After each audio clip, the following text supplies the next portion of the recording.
Hi everyone, and welcome back to the channel. Today I'll be doing the second quick review here, and it'll be on the RS3M 2020, which I added a ballcore to and Dorito modded. Some of you might recognize this cube from a previous video, and that's because unfortunately there was no giveaway. It was all part of the April Fool's video, so sorry guys. Maybe if I hit say 500 subs, I'll then do a real giveaway, so any help on that journey would be greatly appreciated. Anyway, on with the review. The overall product feels and performs extremely similarly to an RS3M V5 ballcore. It's smooth, it's soft, and the turns feel very light. However, the physical weight of the cube is still heavier than the V5, even with the Dorito mod. If you're wondering what the Dorito mod is, essentially you take a pair of flush cutters, which is what I used, or wire cutters, or even nail clippers, and cut little triangles out of the edges where there's no magnet. This achieves two different things. It reduces the weight, and more importantly, it reduces the friction. I started with a completely stock cube, and then I added 4x1 and 42 magnets on the core, and I initially tried 3x2 and 50 magnets on the corners. However, this was a bit too weak, so I added some more magnets to make it 3x3 and 50. At this point, I could really feel the stability, but the cube was quite draggy and very dry feeling. So I actually have another RS3M 2020 which I had previously Dorito modded, so I swapped over the edges from that cube into the one with the corner core magnets, and it almost immediately improved the feel and performance.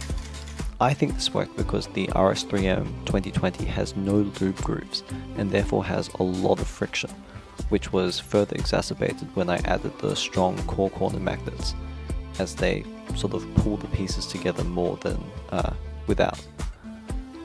Afterwards, it was pretty fast and had some auto align, which it didn't have when I didn't have the Dorito modded edges in there. The cube's overall much more forgiving and overall more enjoyable to solve on compared to the stock cube.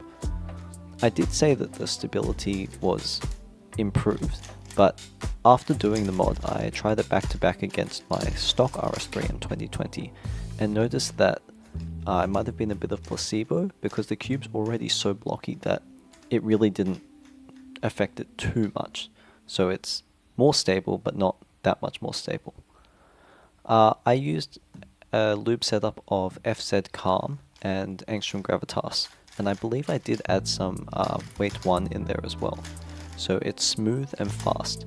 However, it's still a bit clacky because of the Dorito mod, as obviously you've removed a lot of material and the pieces are now sort of more open and hollow. A bit of a disclaimer.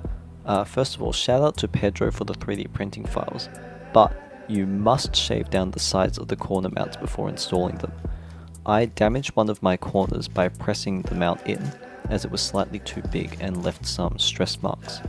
Of course, this is not an issue for post RS3M Super Cubes, so that's all RS3M lines cubes produced after 2022, as they have the corner magnet slot already in the corner stock mold, so you can just take a 3x2 magnet and press it in, maybe with some glue. Overall, I like the cube a lot, hence why it's in my A tier. That being said, I think for most people, I would recommend just buying the RS3M V5 ballcore, but being extremely careful with that because it's fragile.